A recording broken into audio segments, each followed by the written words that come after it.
Going in depth here on Fox Carolina News, we are taking a closer look at the findings of the latest Winthrop University poll. We're joined by poll director and professor Dr. Scott Huffman. So, Dr. Huffman, thank you so much for taking some time.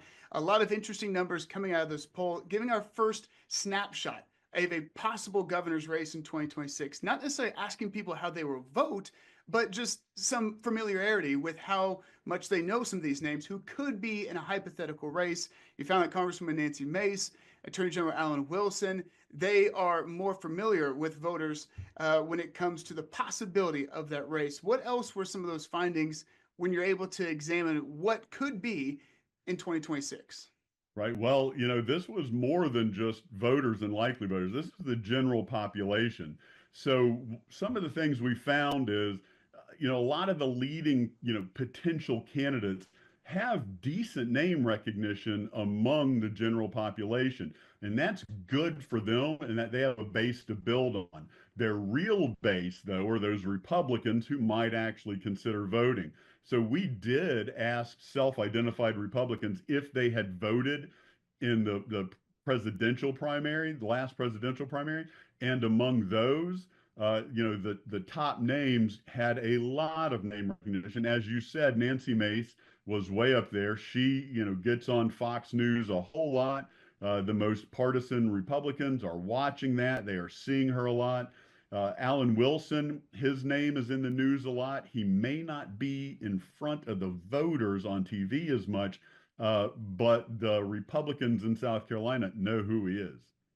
And when you look at here locally, some of those other possible candidates, we have upstate Senator Josh Kimbrell saying he will likely run, telling us here on Fox Carolina News. Also, the lieutenant governor, their name recognition significantly lower than the congresswoman and attorney general.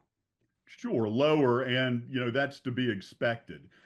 Most people off the top of their head can't name, the lieutenant governor can't name a particular state senator who isn't their own. However, that name might have come into discussions that they've had. And when asked, are you familiar with, a lot of people who couldn't name them off the top of their head say, yeah, I'm familiar with that name.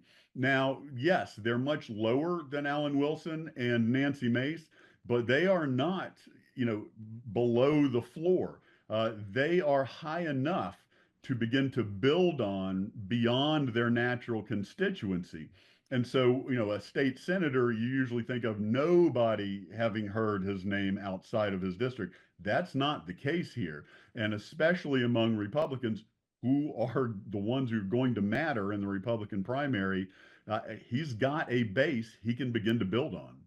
That's up in 2026, a little bit closer to today, this November. Senator Lindsey Graham up for reelection. His numbers coming out of this poll, his likability, his approval rating, a bit lower than the junior senator from our state in Senator Tim Scott. What does this mean moving forward into November? Lindsey Graham's numbers among Republicans have always been lower than Tim Scott's, have always been lower than the governor, Henry McMaster, Nikki Haley when she was governor. A lot of that comes from how faithful to Trump, how faithful to the president Lindsey Graham is seen at that moment. He can be seen as highly supportive of the president, such as when he became a real attack dog in the confirmation hearings of Brett Kavanaugh. Folks remember that for the Supreme Court. But he can also be seen as challenging President Trump on some things. Whereas Tim Scott is very likable by everybody. He flies somewhat under the radar. He doesn't get in front of the cameras and contest, what President Trump is doing. So his favorability ratings are higher. Lindsey Graham's approval ratings are much lower, and that could open him to a primary challenge. And that's what Lindsey Graham wants to stave off more than worrying about a Democrat in the election further down the road. I think lastly here we look at the federal level.